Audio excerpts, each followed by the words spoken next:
Ésaïe, chapitre 25. Ô Éternel, tu es mon Dieu. Je t'exalterai, je célébrerai ton nom, car tu as fait des choses merveilleuses.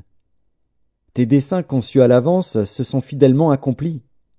Car tu as réduit la ville en un monceau de pierre, la cité forte en un tas de ruines. La forteresse des barbares est détruite, jamais elle ne sera rebâtie. C'est pourquoi les peuples puissants te glorifient, les villes des nations puissantes te craignent. Tu as été un refuge pour le faible, un refuge pour le malheureux dans la détresse, un abri contre la tempête, un ombrage contre la chaleur. Car le souffle des tyrans est comme l'ouragan qui frappe une muraille. Comme tu domptes la chaleur dans une terre brûlante, tu as dompté le tumulte des barbares. Comme la chaleur est étouffée par l'ombre d'un nuage, ainsi ont été étouffés les chants de triomphe des tyrans.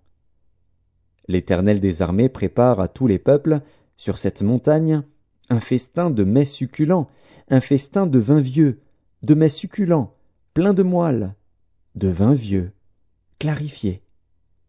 Et, sur cette montagne, il anéantit le voile qui voile tous les peuples, la couverture qui couvre toutes les nations.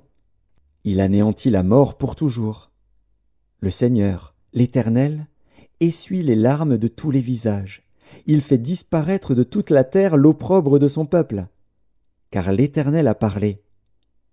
En ce jour, l'on dira, « Voici, c'est notre Dieu, en qui nous avons confiance, et c'est lui qui nous sauve. C'est l'Éternel, en qui nous avons confiance.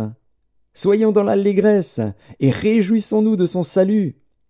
Car la main de l'Éternel repose sur cette montagne, et Moab est foulé sur place, comme la paille est foulée dans une mare à fumier.